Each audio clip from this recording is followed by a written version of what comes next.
The wind that night did not merely blow, it shrieked like a wounded animal, tearing through the valley of Silver Creek with a ferocity that froze the marrow in a man's bones.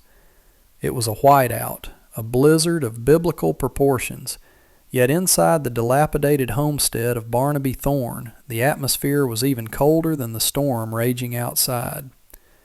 The door flew open, caught by a violent gust, but it was not the wind that pushed the young woman out into the abyss.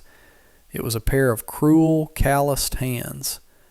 Leanne, 25 years old and possessing a delicate beauty that seemed entirely out of place in this harsh frontier, stumbled backward into the drifts.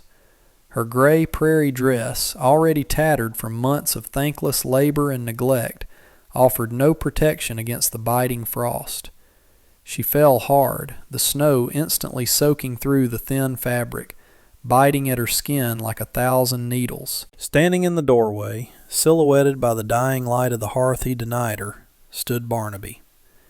He was a man consumed by the bottle and a deep, festering bitterness, his face twisted in a sneer that held no trace of humanity.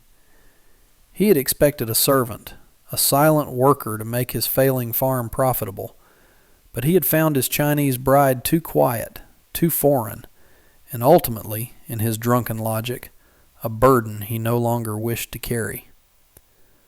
"Don't come back till you freeze or find your way back to where you came from," he roared over the howling wind, his voice slurred and heavy with malice.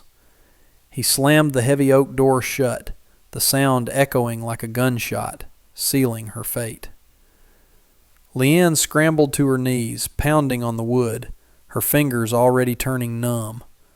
"Please," she cried out, though the wind snatched her words away before they could reach him.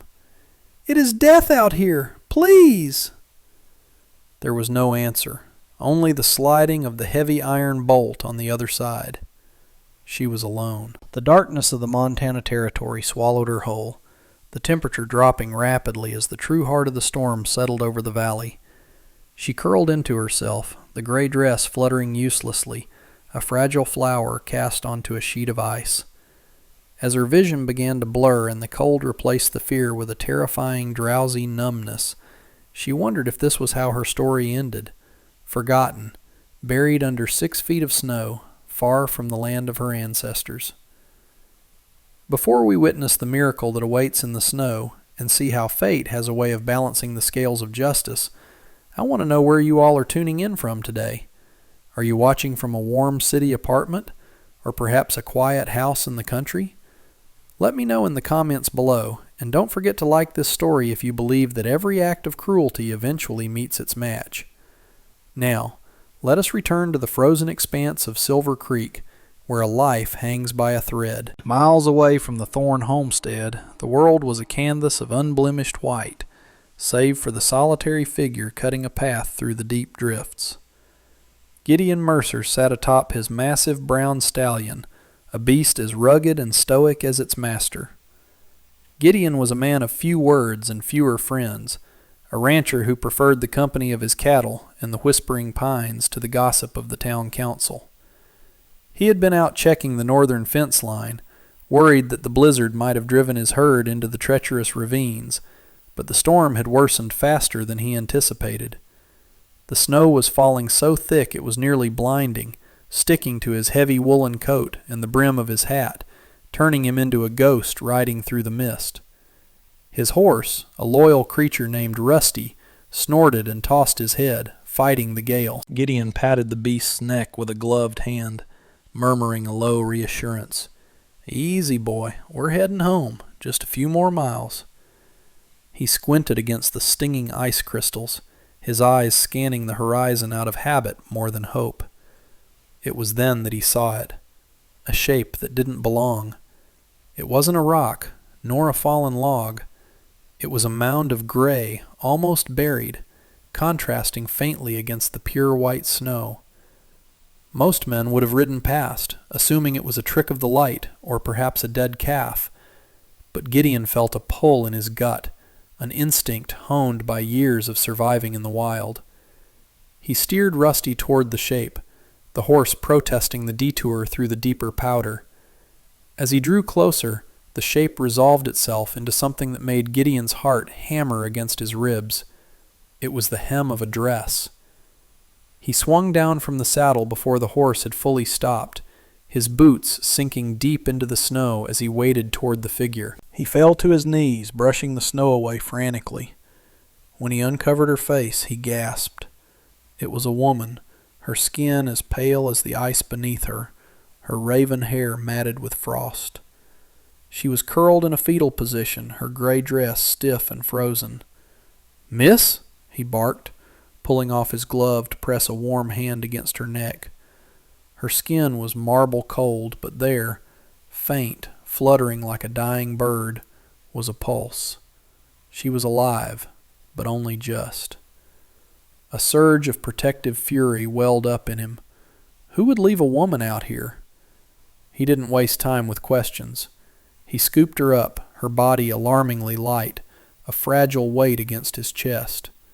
She didn't stir. He struggled back to the horse, lifting her up before mounting behind her, wrapping his heavy coat around her small frame, trying to share whatever body heat he had left. "Hold on," he whispered into the howling wind, spurring Rusty into a gallop. "I've got you. You're safe now." The journey back to Gideon's cabin was a blur of adrenaline and fear, the rancher constantly checking the woman in his arms to ensure the fragile spark of life hadn't been extinguished by the relentless cold.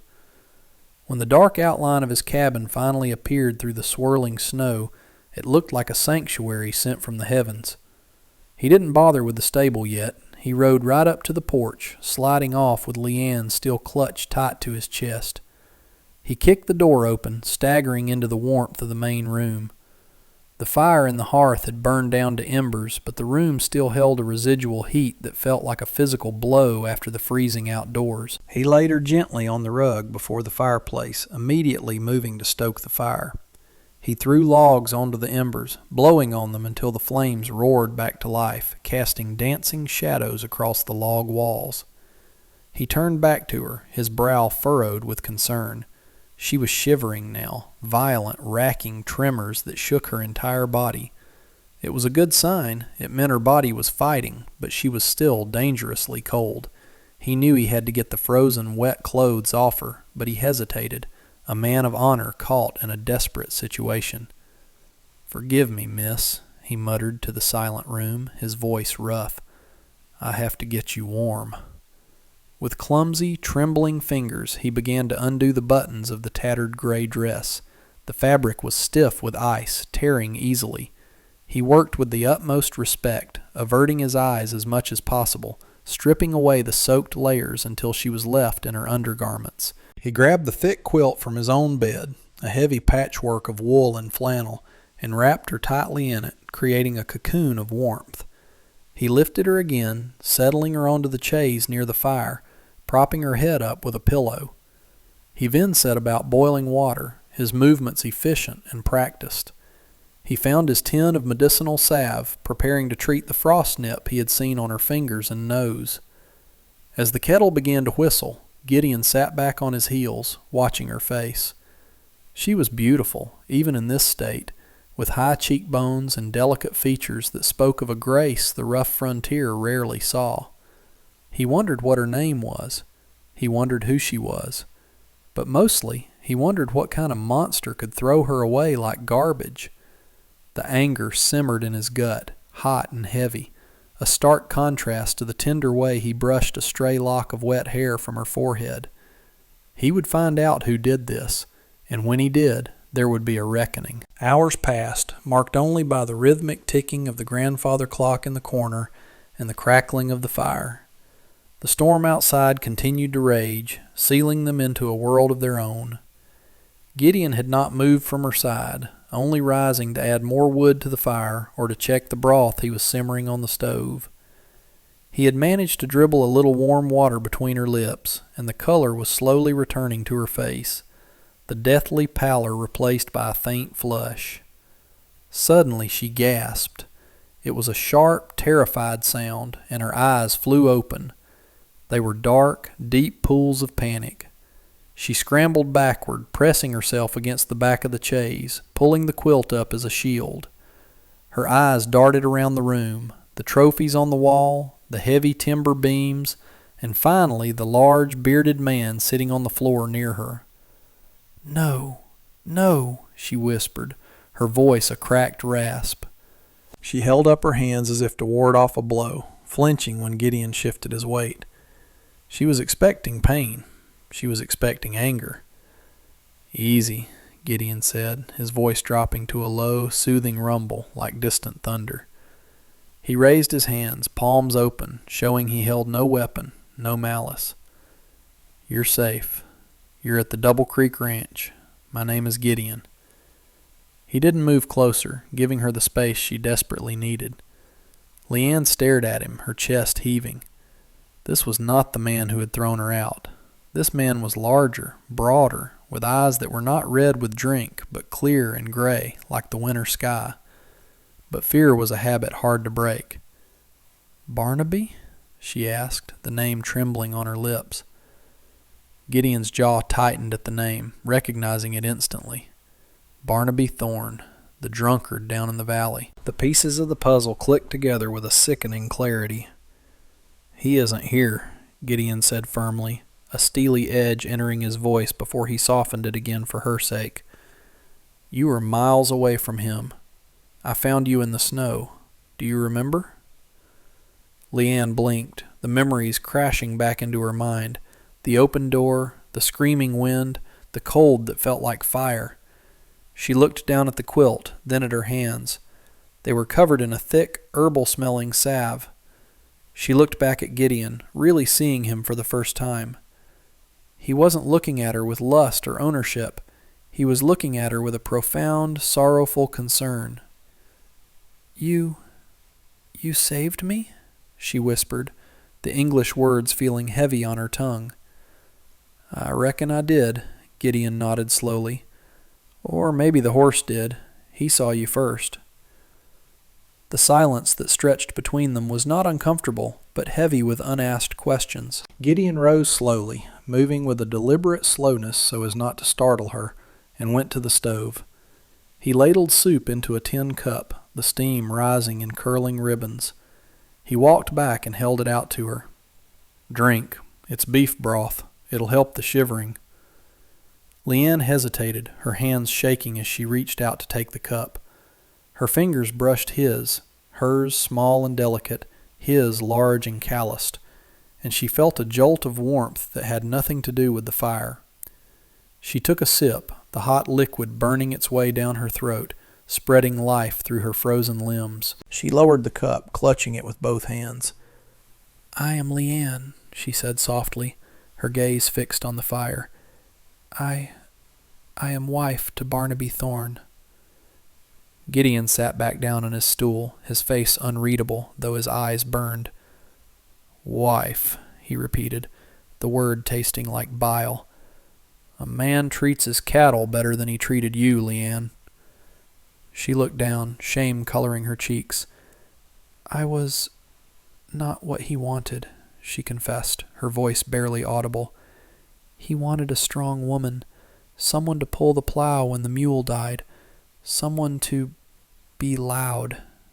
She gave a sad, bitter smile. "I tried. I cooked. I cleaned. But the snow came, and the whiskey ran out, and he said—" Her voice broke, and she squeezed her eyes shut. "He said I was just another mouth to feed." Gideon listened, his fists clenching at his sides until the knuckles turned white. He knew the isolation of the frontier drove men mad, but this was not madness. This was evil. He looked at Leanne, broken, discarded, yet possessing a quiet dignity that filled the room. He realized then that the storm had brought him something far more valuable than any herd of cattle. "You aren't a mouth to feed, Leanne," Gideon said, his voice fierce and absolute, compelling her to look at him. "You're a human being. And as long as you are under my roof, you will never be hungry, and you will never be cold again." It was a promise, and Gideon Mercer was a man who kept his promises. Leanne looked into his eyes, and for the first time in months, the icy grip of fear around her heart began to thaw. Days turned into weeks, and the weeks stretched into a month as the harsh Montana winter held the valley in its unyielding grip. The snow piled high against the log walls of the Double Creek Ranch, insulating the two souls inside from the rest of the world. It was a time of quiet healing, a slow and tender thawing that mirrored the eventual coming of spring. Leanne recovered her strength, not all at once, but in small, victorious increments. First, she could sit up without dizziness. Then she could walk to the window to watch the cardinals flit through the white pine branches. She began to take over the small domestic duties, not out of servitude, as Barnaby had demanded with a raised fist, but out of a genuine desire to bring order and warmth to the home of the man who had saved her. She found Gideon's pantry well stocked but unimaginative, filled with salted pork, beans, and flour. With the addition of dried herbs she found hanging in the cellar, and a delicate touch that Gideon had never possessed, she transformed their meals. The cabin, once smelling only of wood smoke and gun oil, now carried the savory, comforting scents of rosemary, garlic, and slow-roasted venison. Gideon would come in from the freezing cold after tending to the horses, stomping the snow from his boots, and pause at the door, his senses overwhelmed by the change. He watched her moving around his kitchen, her movements graceful and efficient, wearing one of his old flannel shirts that swallowed her small frame until he had ridden into town during a break in the storm to buy her proper fabric. He hadn't known her size, nor her preference, so he had bought bolts of soft blue calico and sturdy wool along with a sewing kit. When he presented them to her, awkwardly shoving the bundle across the table, Leanne had wept. Not from sorrow, but because for the first time in her life in America, someone had thought of her comfort without expecting anything in return. The evenings became their sanctuary. Gideon would mend tack by the fire while Leanne sewed her new dress, the silence between them no longer heavy with fear but rich with a companionable peace. They spoke little, but their eyes met often, shy glances across the flickering firelight. Gideon found himself mesmerizingly drawn to the way the firelight caught the ink-black shine of her hair, and Leanne found her heart beating faster whenever she looked at his broad, capable hands, hands that she now knew could be as gentle as they were strong. It was a soft, unspoken romance, built on the foundation of safety. One evening, as the wind howled outside, Gideon stood to pour them tea. His hand brushed hers as he set the cup down, and neither pulled away. The contact was electric, a spark that traveled straight to the soul. "You have made this house a home, Leanne," he said, his voice low and gravelly. "I lived here for 10 years, but I don't think I ever really lived until you got here." Leanne looked up at him, her dark eyes shining. "And you gave me a life, Gideon. I was a ghost before. Now I am real." Then came the spring, arriving with the violent cracking of river ice and the roar of meltwater rushing down from the peaks. The world turned from white to a muddy, vibrant brown and green, the scent of wet earth replacing the crisp bite of frost. But with the melting snow came the opening of the roads, and with the open roads came the return of the outside world and the shadows of the past. Gideon became more vigilant, his eyes scanning the horizon whenever he worked the fields. He wore his Colt revolver on his hip now, a weight that Leanne noticed but did not comment on. She felt the shift in him, the tension coiling in his shoulders. The isolation that had protected them was dissolving. One afternoon, Gideon rode into the settlement of Silver Creek to trade for supplies, leaving Leanne with a heavy heart and a loaded shotgun by the door. When he returned hours later, the sun was dipping below the mountains, painting the sky in bruises of purple and red. He did not smile when he dismounted. He walked into the cabin, the dust of the road clinging to his coat, and Leanne knew immediately that the news was bad. "He's alive," Gideon said, not needing to speak the name. He took off his hat, running a hand through his unruly hair. "Barnaby. He's been in the saloon telling anyone who will listen that his property ran off in the storm. He's playing the victim, Leanne. He says you stole from him." Leanne felt the blood drain from her face, her hands gripping the back of a chair for support. The terror she had buried deep down surged back up, cold and suffocating. "He will come," she whispered, her voice trembling. "He thinks he owns me. He paid for my passage. To him, I am like a horse or a plow." Gideon crossed the room in 2 long strides, taking her shoulders in his hands. His grip was firm, grounding her. "Look at me," he commanded, his gray eyes blazing with a fierce intensity. "You are not a horse. You are not a plow. And you sure as hell aren't his property. Not anymore." He lowered his voice, the anger giving way to a desperate protectiveness. "I won't let him take you, Leanne. I would burn this whole ranch to the ground before I let him lay a hand on you again. Do you understand?" Leanne looked into his face, seeing the raw determination there. For the first time, she realized that this man wasn't just offering her shelter. He was offering her a fortress. "I am afraid," she admitted, tears spilling onto her cheeks. "Good," Gideon said, wiping a tear away with his thumb, his touch lingering on her skin. "Fear keeps you sharp.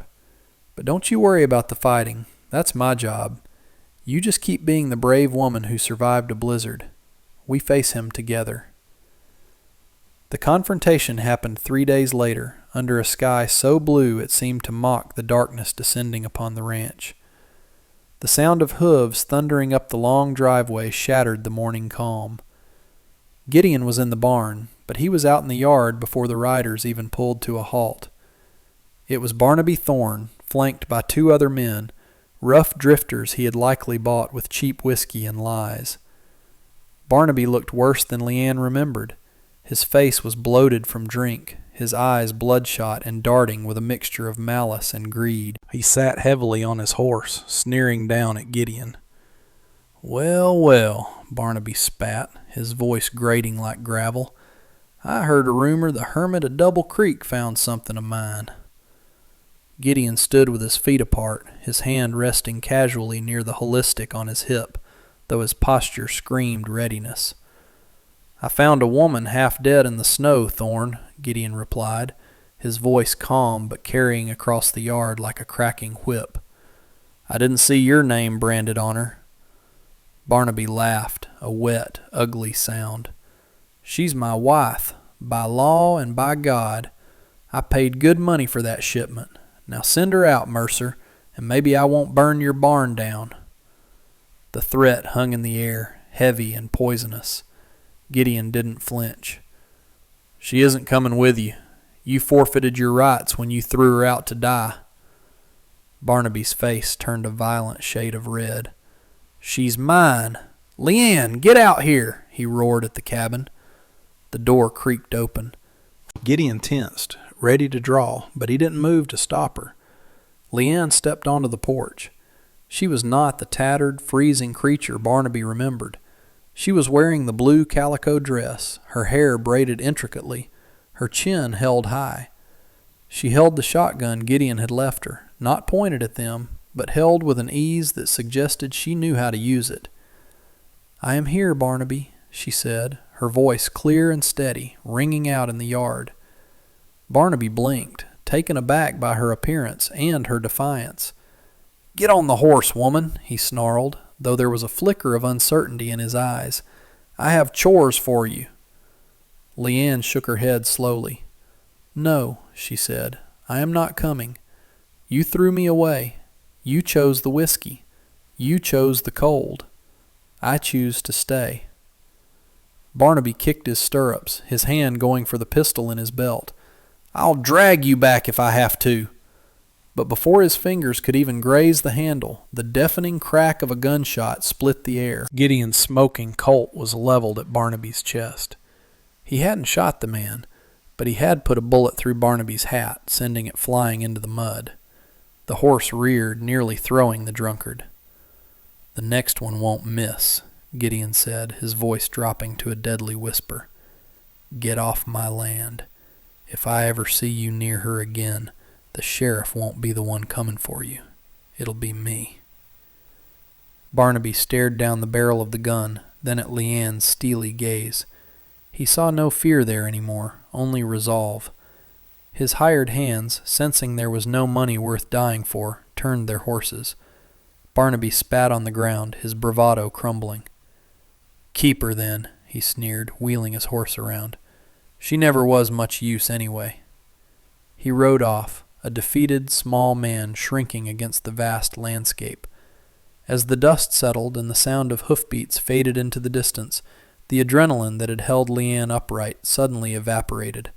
Her knees buckled, the shotgun slipping from her grasp. Gideon was there in an instant, catching her before she hit the porch floor. He pulled her into his arms, holding her tightly against his chest, burying his face in the crook of her neck.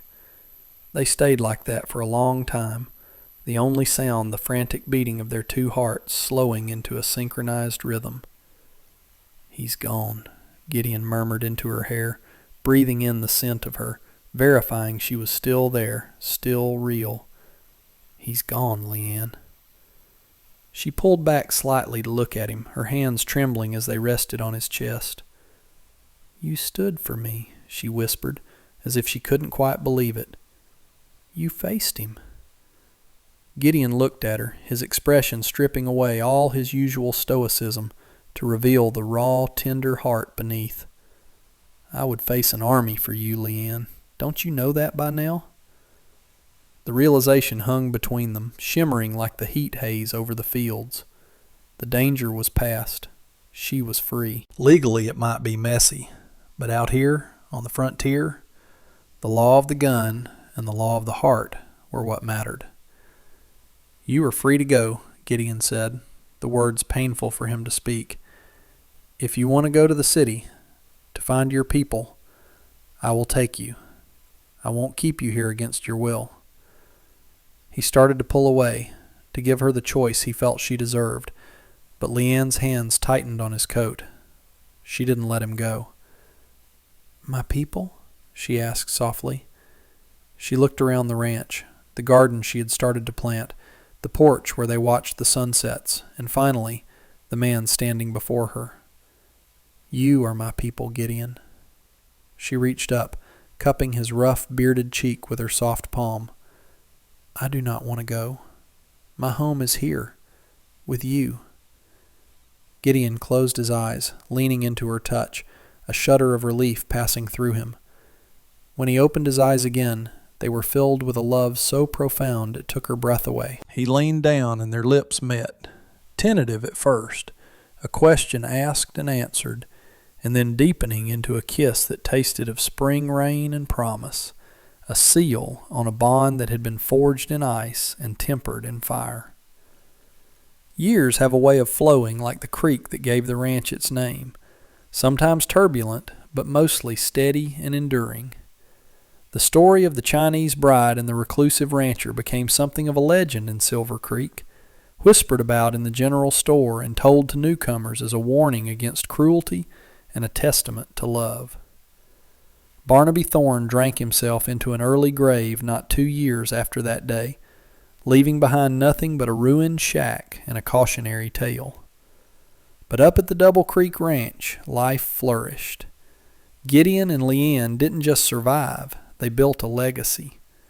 The cabin expanded, room by room, to accommodate a growing family. The laughter of children, dark-haired like their mother, gray-eyed like their father, filled the air that was once silent. Leanne brought her culture to the valley, teaching her children the songs of her ancestors, while Gideon taught them to ride and rope. They planted a massive garden that became the envy of the territory, where peonies grew alongside wildflowers, a symbol of two worlds blending into something beautiful. One evening, many years later, an older Gideon sat on the porch swing, watching the sun dip below the peaks. His hair was white now, his movements slower, but his hand still held Leanne's with the same fierce devotion. She sat beside him, mending a quilt, the same quilt he had wrapped her in that first night. They didn't need to speak.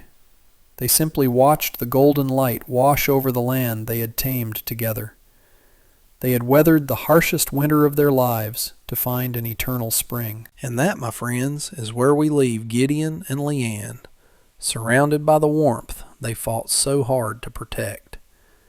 It just goes to show that sometimes the worst storms bring us to exactly where we are meant to be. If this story touched your heart, please leave a like and subscribe for more tales of romance and redemption on the frontier. Until next time, keep your fires burning bright.